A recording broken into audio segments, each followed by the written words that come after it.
Hello, everyone. Good afternoon. Good morning. I'm Tad Bradley from the Kusini Collection. We're the North American sales reps for Classic Africa Safaris. We're going to dive into Uganda, the deep dive number 2 today, and focus on the Kibale and the Fort Portal region. I'm joined by Lindsay from Classic, who is also in the Seattle area with me. How you doing, Linz? Hey there, hanging in there. I think that is the phrase, the winning phrase of 2020, hanging in there. It's true. We'll Um, rally. yeah, every one day, 1 hour at a time. Hope all of you are well that are joining us today. We're going to do a Q&A at the end, so feel free to enter any questions into the Q&A forum on your Zoom control panel, and we'll get to those after about 20 minutes of presentation here. So we'll also send out a recording of this as usual. You can always find all of our webinars on the Kusini Collection YouTube channel, should you have to step away or want to share this with any of your colleagues or your kids if they want to learn about Kibale, or your parents. This is all fun information. It's good homeschooling info as well if you need it. All right, so Kibale and the Fort Portal region. Obviously the chimps is what everybody thinks about when you think about the Kibale Forest. Just a little bit of geographical orientation.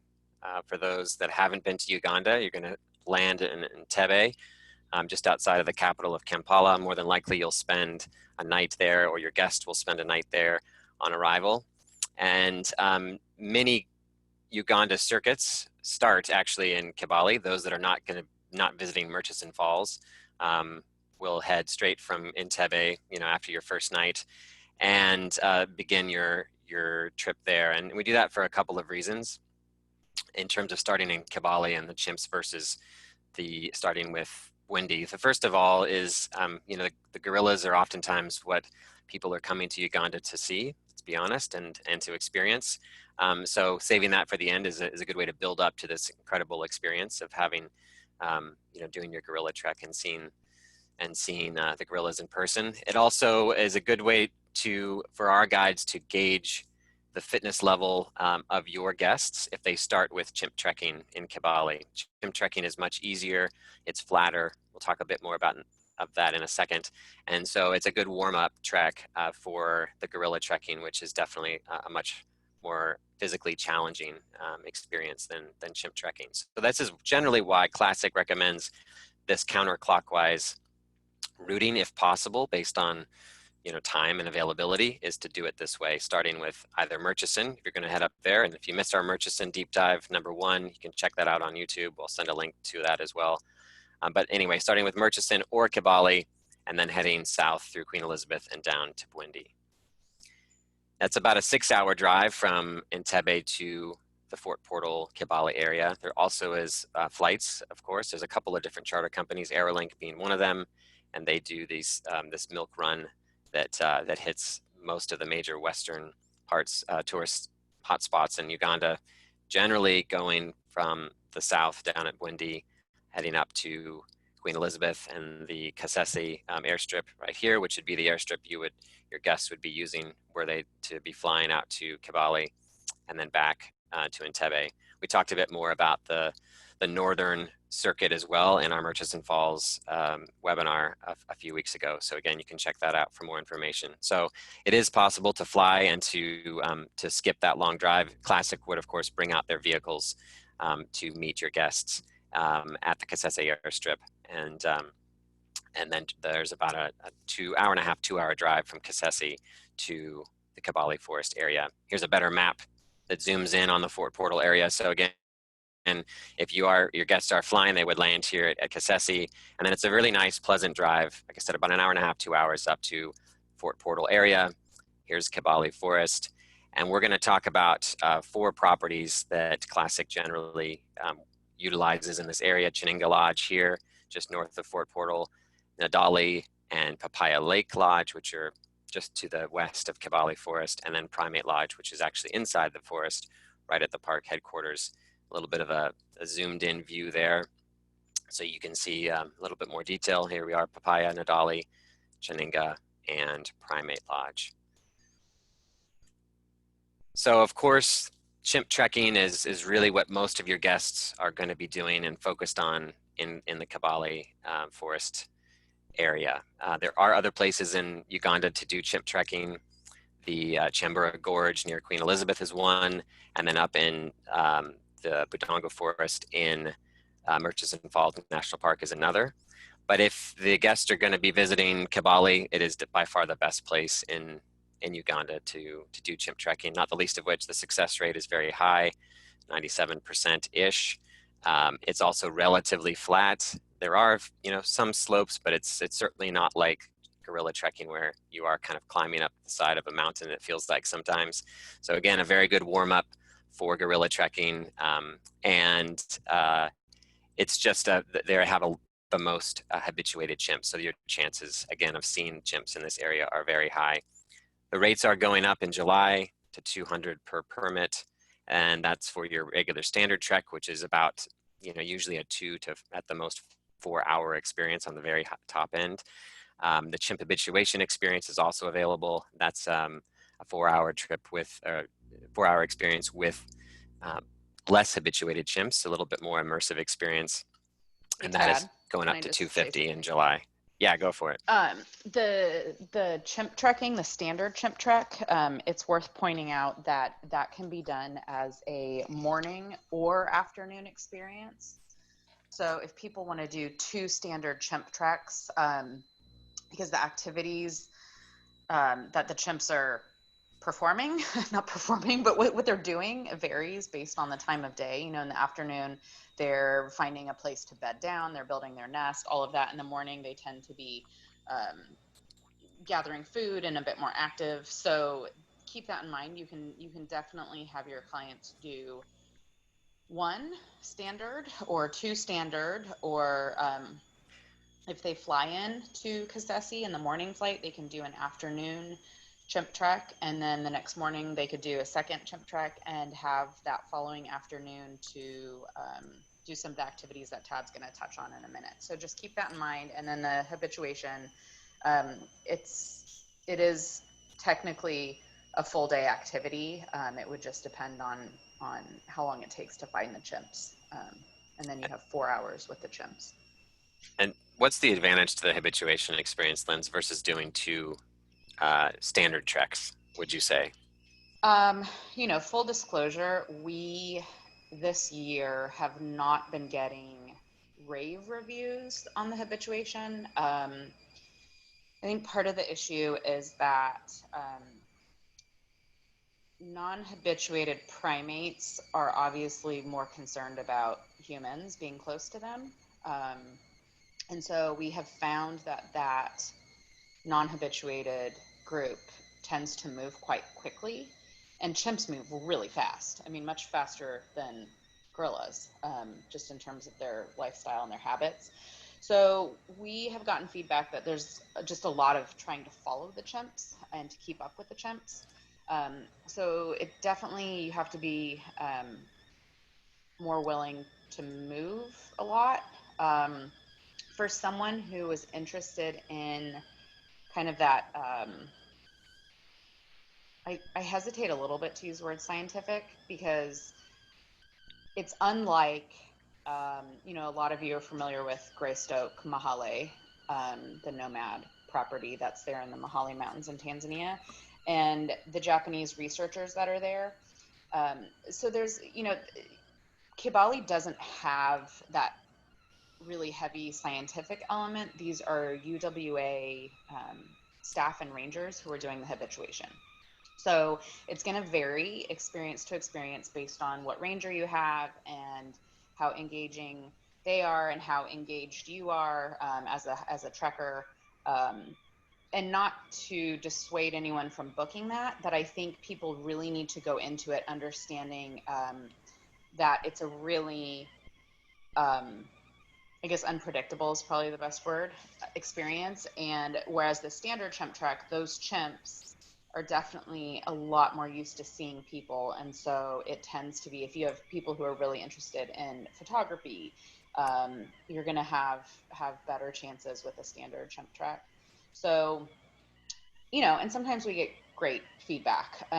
Phil just did the habituation in January, and he said that they had an amazing time in the forest. The forest is really beautiful, so that's the other thing. If you have people who are really interested in um, the flora, and I mean, there's like, I don't know how many types of orchids in the forest, butterflies, all of that, then that may be something to consider. I would, if time allows in their itinerary, and you can always ask me, I would really suggest backing that habituation up with a standard trek, just to make sure that they have a really solid chimp viewing experience. Yeah, and the standard treks that I've always done have been, like you say, really exceptional in terms of being Yes. able to really get up. You can see in the photos here, you're up very close to the chimps.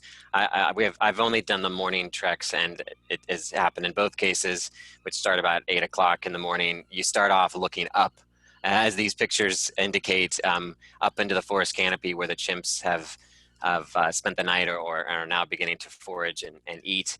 So there's a lot of zooming in and looking up and craning your neck for the first, in my experience, for the first couple of maybe half hour. Then the chimps begin to descend onto the forest floor, and then sometimes it becomes a wild goose chase, trying to keep up. As Lindsay said, they're a lot faster than gorillas. They move quickly.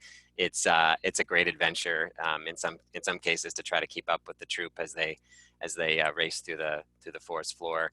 But then eventually, in both cases where I've been trekking with chimps, they've settled down, and you've been able to get up, really close and get these kind of photos that you can see from the screen here. So it is an awesome adventure. It is not incredibly difficult for anybody that's in reasonable shape. We actually, on my last trip, one of our guests we had with us actually had unfortunately broken her wrist, and the day before, and she was an amazing trooper and actually went out and did the chimp trek the next day. So it can be done even with a broken wrist. So it's an awesome experience, and it's a great way if your guests are starting their Uganda itinerary here. It's a great way to really start off with a bang, and again, to warm up for that gorilla trek that's going to be coming in a few days. There are another 12 species of primates in the forest as well. As Lindsay said, other incredible bird life. I think there's about 400 species of birds, butterflies, amazing plant life. But in my experience, it's all about the chimps for the most part. And that's what you're going to spend your 3 hours on, is really focused on getting up close with these primates. There are other things to do in the area.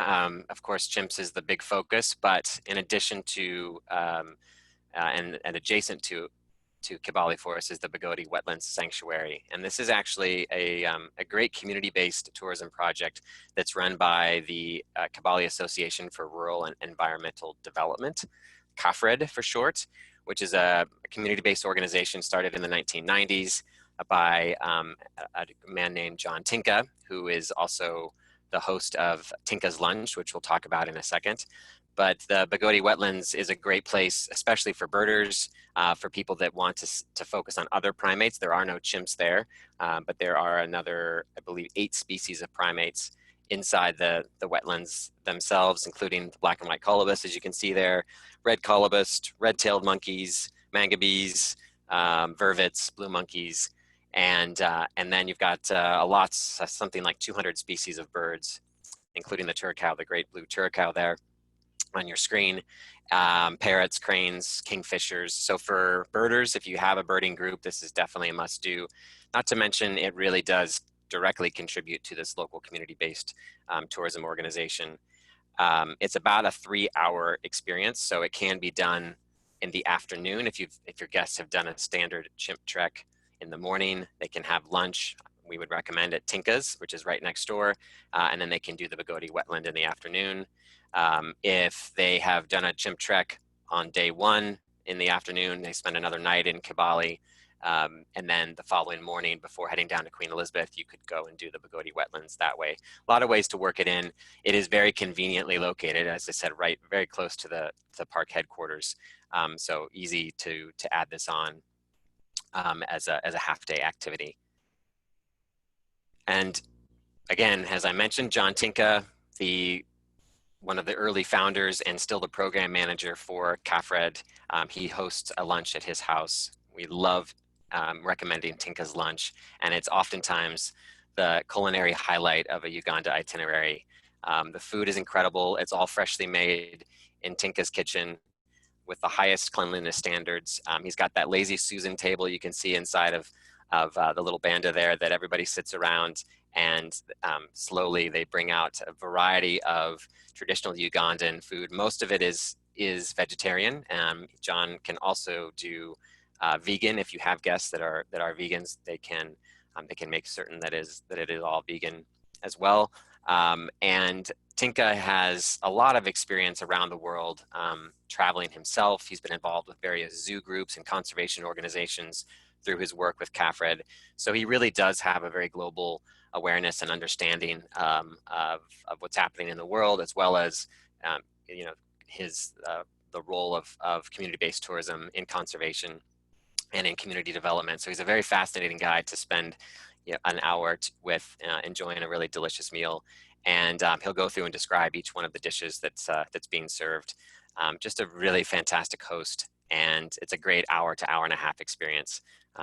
Very cultural, as well as a great culinary experience. Like I said, oftentimes our guests come back and say this was the best meal that they had on their entire Uganda trip. And I would say this is our group we had there last April, and we all felt that way as well. And there's Tinka in the middle. As I said, just a great host and a great ambassador for Uganda, and doing amazing work. So you have Tinka's house and lunch with Tinka. You've got the Bogoti Wetlands walk, and then there's also a cultural village walk, which you can do, which is again benefiting CAFRED. And this is about a 3 to 4 hour experience as well. Going to visit a traditional healer in the village, going to go visit the homes of some elders in the village and learn more about their lives, their history in the area, learn more about the clans and the traditional life of rural Ugandans. You'll also probably visit a school, maybe a local church, and go to the market as well, and just really immerse yourself in the village life of Bogoti. So that's another option if you have a full day, or you're not going to do the wetlands walk. You can also do the cultural village walk instead, or do both. Do the wetlands walk in the morning and then a cultural walk in the afternoon, with Tinka's lunch in the middle. So many other things, again, also just from a logistical standpoint, super easy to add on to chimp trekking because it is so close. And I'll show you on the map when I get to the next map where this is. Oh, hey, look at that. Who planned this PowerPoint? Well done. So you can see here, this is the Bogoti Wetlands area and Bogoti town right here. And this is where Primate Lodge is and the headquarters for chimp trekking. So it's about a 10-minute drive outside of the park, and very easy to add into an itinerary. We're going to jump into some of the properties and then some of the specific activities that you can do from a few of the properties as well. So starting with Kyaninga Lodge, which is north of Fort Portal. It's about 45 minutes to an hour to the park headquarters for chimp trekking. And basically the same is true for Ndali and Papaya Lake Lodge. They're all about 45 minutes to an hour from the park headquarters. So Kyaninga is beautifully located right on Kyaninga Crater Lake. As you can see here, there are 9 of these log cabin style cottages, and the views are absolutely extraordinary from the top of this crater lake. We've got a swimming pool there as well, as you can see. Here's the interior of these log cabins. They all have this great big deck out front that overlook the crater lake and the some ash cones and the Ruwenzori Mountains, the Mountains of the Moon beyond as well. There's that view, just spectacular. Here's the Ruwenzoris, this ash cone that's directly across from the crater lake. And Kyaninga, in addition to obviously being a great base for chimp trekking, has a lot of activities that you can do from the lodge. They actually have what I believe, according to the website, is the only lawn or grass tennis court in Uganda. So this is started by a British guy, so homage to Wimbledon maybe. They have lawn bowling, they've got croquet, they have their own herb garden, And then there's activities you can do in the crater lake itself. And it's one of the few crater lakes in this area that does not suffer from bilharzia. So it is completely safe to swim in. It's almost 700 feet deep. Just read that on their website yesterday. But because of some geothermal activity, it actually is relatively warm. I don't know about warm, but it's not shockingly cold as you would expect from a 700-foot depth deep crater lake. So you can go swimming in the lake. You can go kayaking in the lake. I don't know if they have stand-up paddle boards, but hopefully at some point they will. So this is a great afternoon activity for guests if it's a hot day to get down and explore the lake. It's a short walk from the crater rim through the forest down to the lake itself. And then you have the incredible Kyaninga Dairy, which is located on site at the lodge, and you can do a short tour around the dairy. This is all goat cheese, amazing, amazing cheese made on site there. And it all goes to, all the proceeds from the Kyaninga Dairy and the cheese sold from the dairy goes to support the Kyaninga Child Development Center, which is an incredible organization started by Steve and his wife, the owners of Kyaninga Lodge. And it is, it's a nonprofit based in Fort Portal that looks to help developmentally and physically disabled children throughout the Fort Portal region, and now I believe beyond. So it's helping the children as well as their families to learn to lead more independent lives. And they've done an incredible amount of work in the area. They've got a number of fundraisers that benefit Kyaninga Child Development Center, including, of course, the cheese making, but they also have an annual triathlon and a marathon. So if you have really active guests who want to go do something like that while on safari that benefits an amazing cause, this is a great option. So you can always check in with Lindsay to find out when those races are to work them into your itinerary.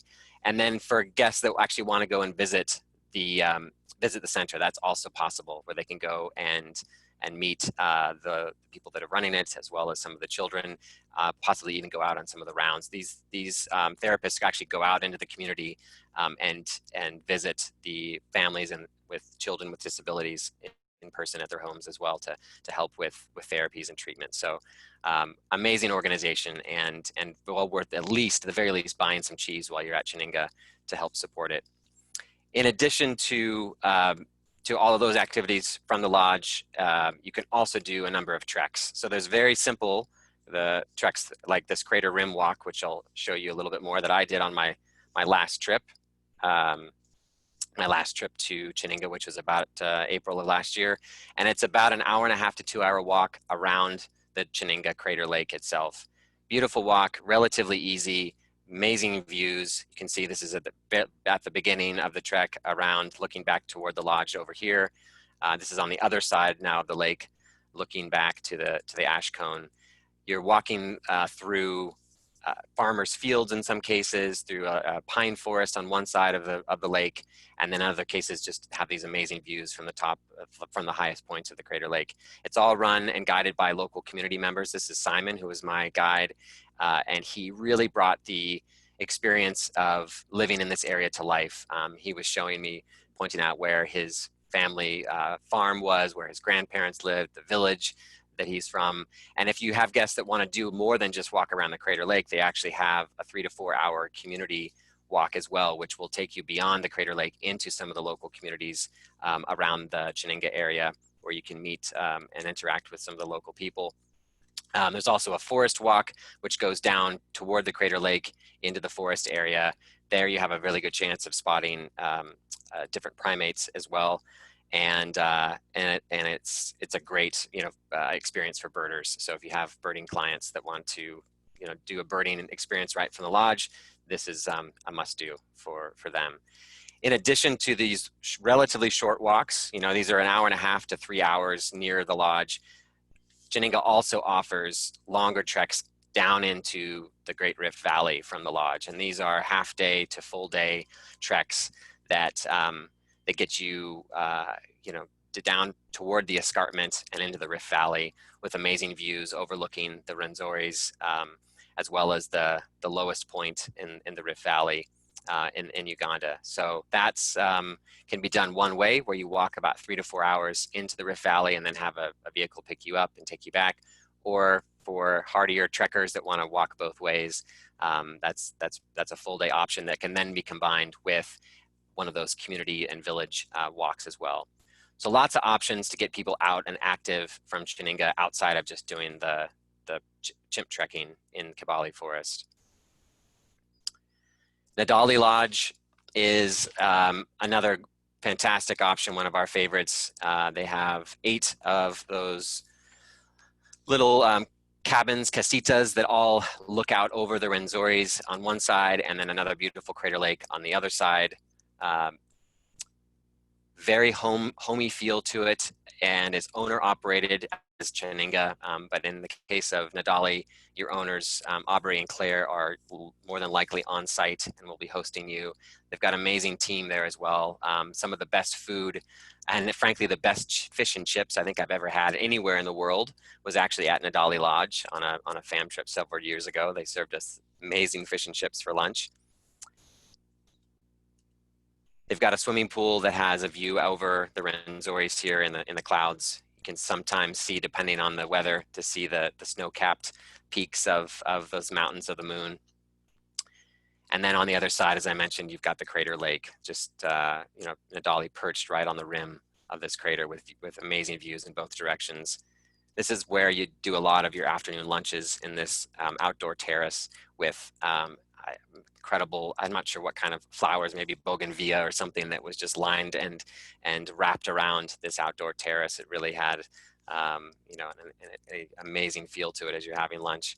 And then inside the lodge in the evenings, they actually don't have electricity, so it all is candlelit. So very atmospheric dinners around the candles, and in the cabins or cottages themselves, they do have solar electricity, so you do have some light in the cottages, but in the lodge itself, it is all candlelit, which just adds to, I think, the amazing atmosphere of the place.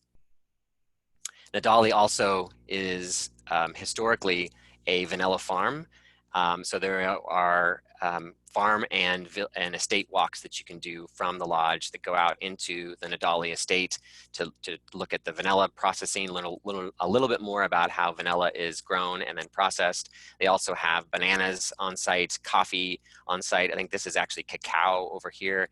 So lots of other agricultural products, as well as, amazing views overlooking the mountains and the crater lakes. So other ways to get out and get active, similar to Kyaninga, beyond just the chimps. And you can buy some of Ndali's incredible fair trade organic vanilla as well and bring it home, which is, I think, not inexpensive if you try to find it here in the States. I think Whole Foods may carry it, but it's an amazing product and well worth checking out. All right, nearby Ndali, Papaya Lake Lodge is also probably a 5-minute drive from Ndali and also set around another one of the crater lakes in the area. And it has 9 cottages similar in style to Ndali overlooking the crater lake. They do have one family cottage, which is a nice bonus here. One thing to keep in mind for both Papaya Lake, and I forgot to mention it with Kyaninga, is the elevation and the stairs that your guests are gonna have to navigate. So in the case of Papaya Lake Lodge, you can see the main lodge here. You're gonna take lots of stairs to get down to the cottages that are on this lower level around the lake. And then if you wanna go swimming, you gotta work for it as well. You gotta hike up to the top of the hill for the swimming pool. In the case of Kyaninga as well, you're gonna be taking lots of stairs. So in most cases, guests that are coming to Uganda who are gonna be doing trekking, they're prepared for stairs like that. But just keep it in mind, if you do have guests that are slightly mobility challenged, Ndali is probably your better bet, or Primate, because they are relatively flat and there aren't nearly as many stairs to get to the accommodation units. I actually visited Papaya Lake for the first time last April and really was a revelation. A beautiful property, very clean white decor, and just felt very comfortable and just lovely main lodge as well, with a big fireplace and beautiful decor, local decor, overlooking the crater lake. And you can see here, this is the, speaking of stairs, these are the stairs up to the to the swimming pool, which does have a spectacular view at the top of the hill, and outdoor dining as well as lounging there on the main lodge is all possible. From Papaya Lake, you can also do community walks, Crater Lake walks. I don't believe that they have kayaks at this lodge or at Ndali, and I know that I think in both cases the lakes here do have bilharzia, so it's not probably a recommended activity, certainly not to swim in those lakes, unlike at Kyaninga. That is one nice advantage to Kyaninga's lake, is it's bilharzia free. And then wrapping up the properties here, Primate Safari Lodge, which is located inside the forest, pretty much right at the park headquarters, very close. So that is the advantage to Primate, is that logistically for chimp trekking, at least, it's very very close and very easy to get to the park headquarters. There are a number of categories. There are two different categories at Primate, but Classic will only sell the luxury safari cottages, which are these, and there are 9 of those. They have been renovated in the last, I think, 3 to 4 years. They previously had tents that they did away with, just because being inside the rainforest, those tents got warmed up, got pretty hot. So they have been replaced with these very nice safari cottages with the ensuite bath at the back here, very spacious. You know, the difference here is you don't have those kind of views. You're obviously inside of the rainforest. And, you know, the level of attention, go back to this last slide, the level of attention from service and in terms of the food quality, we find to be maybe a slight step below the other 3 properties, Kyaninga, Ndali, and Papaya Lake Lodge. The advantage, of course, is that it is right there at the park headquarters. So if you have guests doing multiple treks, they want to be close. Also, from a budgetary standpoint, it is cheaper than the other 3 properties. So keep that in mind as well. And Just that's comment. it for us. Yeah, Linz, jump in. Primate is most closely priced on par with Papaya. And I would definitely say that Primate's going to be your best option if you have keen birders, because it's in the forest, and so you get the forest bird species, and in between treks and morning and evening, or you know, whatever the timing of the particular itinerary is, people can go out with their classic driver guide and bird along the road. So that is a plus. We did get, this last year was very unseasonably rainy at funny times. And these rooms can be buggy. So if you have people who are going to be sensitive to that, that was a pretty common complaint this year.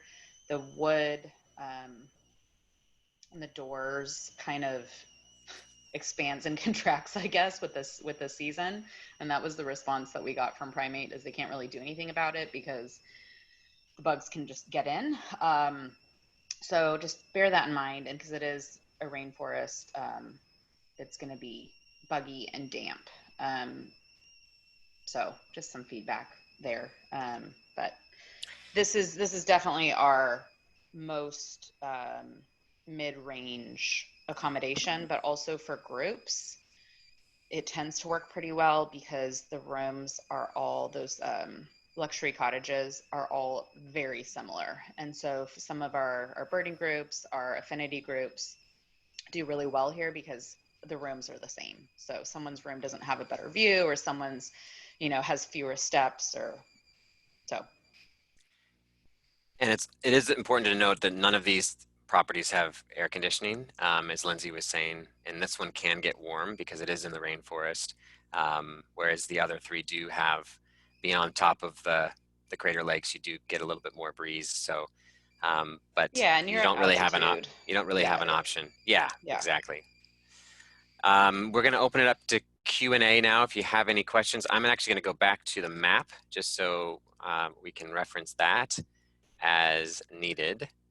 And if you don't have any questions, well, then we've just done this webinar in 30 minutes. Not too shabby.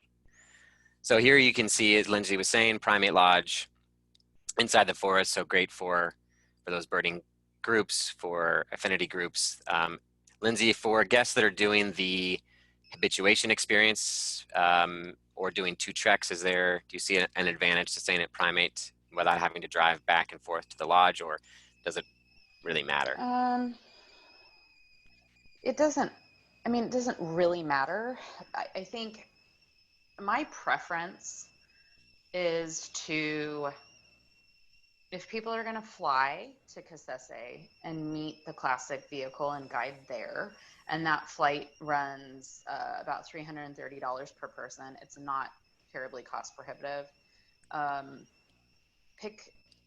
Pick them up at the airstrip, take them up to the park, and then they can do the afternoon chimp trek, and then go check in at the lodge, have dinner, sundowners, all that. The next morning, get up and come back if they do want to do 2 treks, do the morning trek, and then have lunch at Tinka's. And if they're interested in doing Bogoti, either the cultural walk or the Wetlands. then they can do that and then head back to the lodge. So there's not a ton of back and forth. So usually, even if you're doing 2 standard treks in the same day, we're gonna not take them back to the lodge for lunch. They'll have lunch at Tinka's, or they'll have a packed lunch with them. So I think that my preference really is either Kyaninga or Ndali or Primate. Just because you get the views, you get the standard of accommodation is higher and the service levels are higher. It's just a little, those 3 properties offer slightly more refined experiences, and the price point is not significantly more. Kyaninga is the most expensive. So I just feel like those products are more what most of our travelers are expecting, with the caveat of a birding group, or if they have some specific reason to stay. But those drives are really scenic, Yeah. really beautiful through the tea plantations. You see the tea pickers with their brightly colored clothes, and just the greens, the saturation of the colors in Fort Portal in that area is amazing.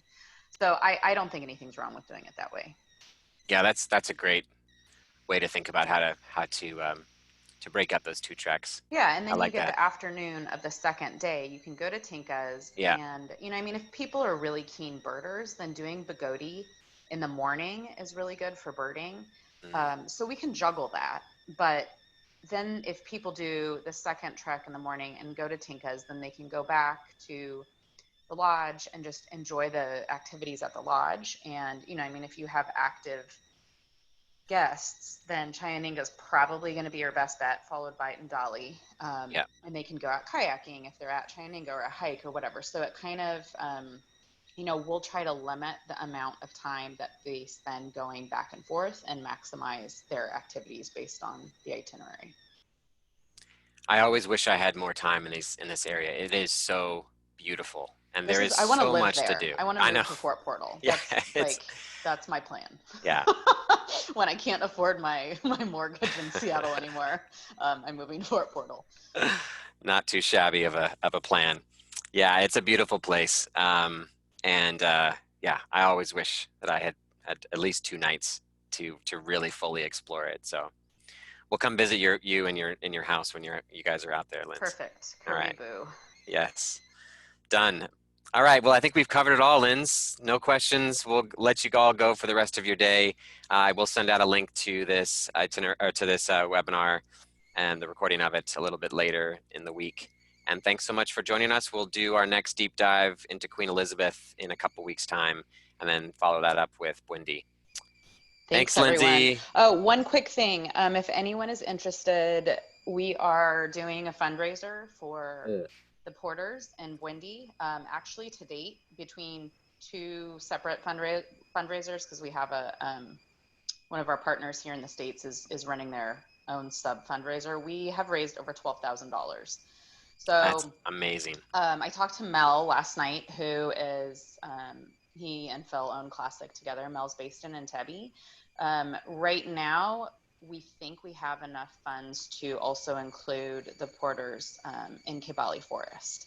which that's not common that you need a porter for chimp trekking, but they are available. So the issue right now is that the porters, both Bwendi and Kibale, they're associations and they're unrelated to the UWA. So they're not getting support. So we are just waiting right now for the primate parks to reopen. Not obviously to international tourists, but they'll open those domestically first. He's giving a speech, I think Mel said Monday. So hopefully we'll know more, but I would say within the next month, we're going to load up vehicles and take dry goods, cooking oil, hand sanitizer, hand soap, all of that. So if you're interested, Tad can include the link in what he sends out, the follow-up email. And yeah, every little bit helps. So if you are inclined, or if you want to share it with past travelers to Uganda or future travelers to Uganda, I think that we're going to be able to make a really significant impact. So thank you if you've already shared it or donated to. That's great news. Thanks for the Yeah, update, Linz. really exciting. Cool. All right. Thanks, everyone. All right, have a good day. Thanks, Lindsay. Take care, everyone. Thanks.